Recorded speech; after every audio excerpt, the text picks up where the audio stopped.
What's good, YouTube? It's your boy Yugioh 4 here, coming at you with another Yu-Gi-Oh video. This time it's a little something different. One of my teammates from Team FunStun's is going to give you his deck profile. I'm going to let you guys. I'm going to let him tell you guys what the name of his deck is actually, and tell you a little bit about it. Anyway, I want to introduce you guys to another teammate of Team FunStun's. It's your boy B-Wing. Check him out. Hey. Ready? Actually, this deck is called FunStun's. So I was actually honored by the team name being my deck. I've actually had this deck for many years. It's pretty much just a whole bunch of cards mixed together. I like to have fun, chaotic type decks, and pretty much when somebody came out with a deck, I threw a couple cards in to say no, and then eventually I started getting kings, Thunder Kings and stuff like that, and just became more consistent and everything like that. So let's get on with the show. Alright, let's go ahead and give it that little monster lineup if you don't mind, my brother. Alright. For the base of any stun deck, of course, Thunder Kings. You know, it's the staples for a stun deck. Stops part of duality, stops that Dark Soul, that Singing. Which people hate and I love. Everybody runs those. That's a staple as well, you know. Haiku. Yeah. Now this one's a little different. Water banishers, baby, water banishers. It makes the graveyard go bye-bye. A lot of decks, scrap, light swarms, a lot of decks based on the graveyard. And it's a little redundant in my deck. It's pretty much over and over in my deck it says no to the graveyard. This one makes it disappear. So it's not a macros deck, but it has a lot of characteristics of it. The mole. the little sexy guy. Yeah, a little sexy guy. For all those face down monsters, or face up ones that are so hard to bring out, and then I attack him one time, try that again. Give it back to him, alright. Couple of defense monsters. Pretty much the same thing as the mole, but in defense. And then you got your out of plays, you know, for the DD Warrior Lady and Jiu-Jitsu. So, you know. So whenever I do have to have it in face down defense. Same with that one, Marshmallow. I like it better than the what is it? The Spirit Reaper, because if you target it, it don't automatically die. Plus they lose 1,000. Battle Fader helps me with my tributes, my sacrificial monsters, and you know, saves me a lot. No OCK there. Living MSTs plus 1900 attack, you know, beaters. Little staples for those machine monsters decks out there. Plus it helps me on my sacrificial monsters. Plus it's just awesome. Now this is one of the only cards that I special summon in my deck.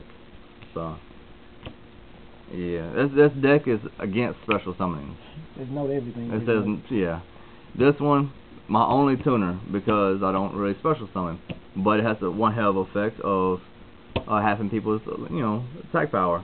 So Gale is just beautiful. Oh, that's a game winner right there, baby. Yeah. What we got next? Now, these are the ones I want to see, man. These cards are controversial, but I mean they're awesome. They are, and they're kind of the meat of the deck.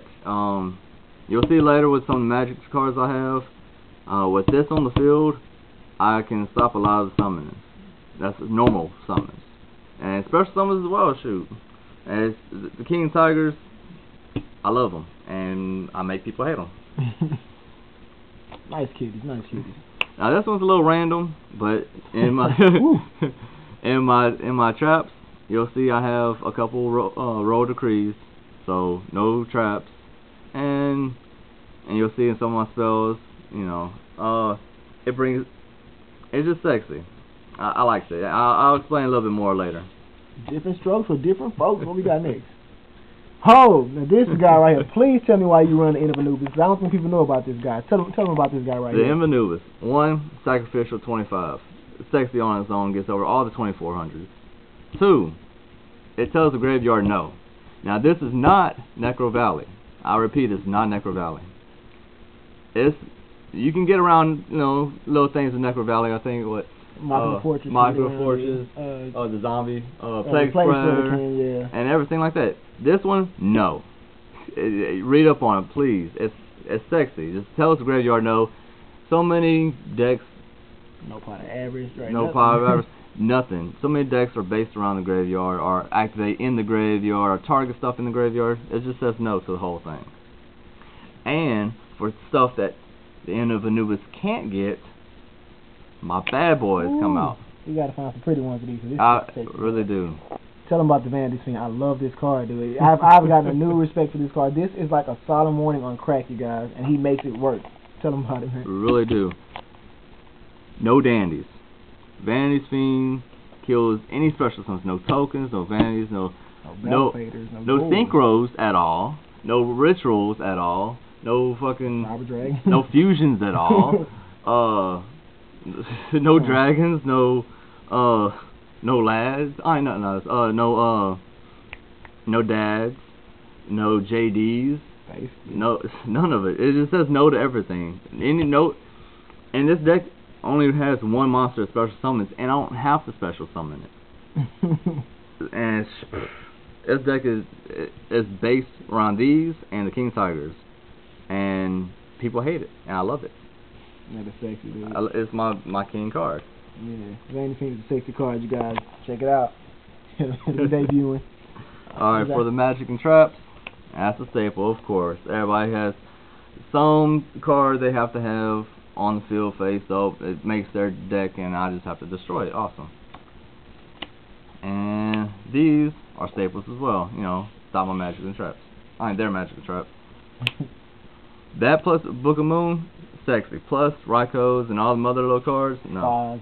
Spies. This. Now, once I ever get rich and become famous and everything, I'm going to change that out for the Pod Duality, because it's sexy. But for right now, I only have a lower darkness, which is, I think about a third of my deck is dark, so it's kind of given play, so. You can get rich and run both of them, I think. Yeah.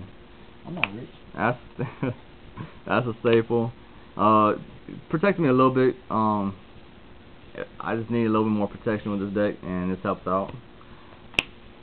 Staple. Book of Moon and Smash and Ground. Oh yeah, they know. Dang. Now these cards right here. Show them the cards. Do I even have to ask? Look at this. The strengths, you guys, and triple burden.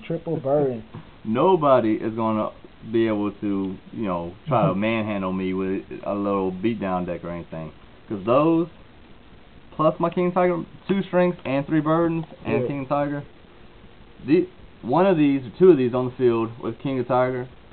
No, they're not normal, especially on anything. Anything. And then if somebody does special summon, I don't have, even if I do or don't, as soon as they summon, I can shrink it and it dies because King Tiger. Alright, King Tiger says you jump out, you fall in. I love it. It's the meat of my deck.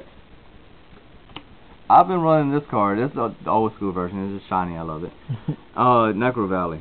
I was running this before Gravekeepers became a big thing the last couple of weeks, months, or whatever. I run this deck with no Gravekeepers, and I still have a Necro Valley because people just have to have the graveyard. Dragon decks, all these other, you know, all the decks have to have the graveyard, and it doesn't take a space at the bottom. Field cards, so I still have my 5 spaces. Right. And I've just been running this card in the deck forever because, you know, people hate it, and I love it. Now this one right here, I have, I think about 5 or 6 sacrificial monsters. If you want to include the Cyber Dragon, it's better than a freaking it's better than Smash and Ground because it doesn't destroy the monster, you sacrifice it. So you could do that with, you know, Stardust. So, and then I get a triple U monster, bring out my sacrificial monster. And it does skip the battle phase, but with End of Anubis or Vanity's Fiend, it doesn't really matter because they're not really going to summon anything anyways. And that and my King Tigers and stuff, they're not really going to summon anything anyway. So especially if I have a problem with one of their monsters, Scrap Dragon or something, bam. I know, right? Another card for special summons. You know, I might lose a couple life points, but it doesn't matter. You know, it stops it. Staple, Mirror Force, compulsory. So why did you choose compulsory over bottomless trap hole? Because it was either this card or Boundless, and I was also thinking Divine Wrath, but this card is offensive and defensive. And even if they do summon it, you know, okay, whatever, I can put it right back in the hand for, you know, synchro summons. They have to do this stuff all over again. It's offensive as well. Put one of my monsters out there, you know, put it back up. It's just very versatile, and I love it. You have to adapt and overcome, and that's my thing for it. All right. And then last but not least, my 2 Royal Decrees. I have, besides these 2, I have 3 trap cards. And people are big on backfill these days because Heavy Storm's not in there. So this stops it. It's like, you know, people hate this card, but I love it. And this is the base of my deck is, if you hate it, I love it, and I'll put it in a deck. If you hate it, I love it, I'll put it in a deck just because you hate it. You guys hear that? This is the new Kanye right here. The guy you love to hate. Yeah. But that is my FunStun. Like I said, I'm honored to have the team named after the deck. Now, Drizzo 4 and Drunken Monkey, they have some awesome decks, especially Drunken Monkey's with his little burnt out 6 Sams. Yeah, he's a 6 Sam. Now, he's been running 6 Sams before these new cards started to come out. So, if y'all try to jump on the bandwagon in 6 Sams, he's already been there, done it, he's perfected the deck. Sexy. Now, Drizzo 4, he comes up with a whole bunch of decks, so he doesn't really have his main deck. Not anymore. Because he always switches decks. Besides his FunStun, I had like 10 more decks. And I'll switch up? Hey, well, I keep my decks though. Oh, whatever. But I like I like to be diverse as well. But that's my deck. Comment on the video. We're going to have our own page up soon. Hopefully this will be on there as well. This is my main deck. I do have a Dragon deck that's pretty badass too. Counter Fairy deck's pretty badass. And Machine Gadget Town. Yeah. Machina Gadget Town or whatever it is. Yeah, Machina Gadget Town. But yeah. It's pretty badass. It's a little different from some of the other ones as well. But appreciate it, comment, and thanks. And don't forget to sub. I don't think he told y'all that. But anyway, this your boy Drizzo 4. Y'all just met my boy B-Wink. Oh, before we go, B-Wink, man, you gotta show him the jersey. Y'all, check out the jersey. Now, first see the front. Y'all see that Spurs right there now. Yeah. All right, now show him the back, B-Wink. Show him the back. Booyah! Custom made South Korea. Custom made in South Korea. Do y'all hear that? While I was there. Your boy been traveling. Thanks, jersey. Look, espionage, y'all. Espionage. We're gonna talk about that right now. But anyway, this your boy Drizzo 4. Like you said, this is Team FunStun getting our start on. That was his FunStun in all his glory. You know, rate, comment, subscribe, tell us what y'all think. You know what I'm saying? Like I tell you, Yugioh's not just a game, it's a movement. Peace.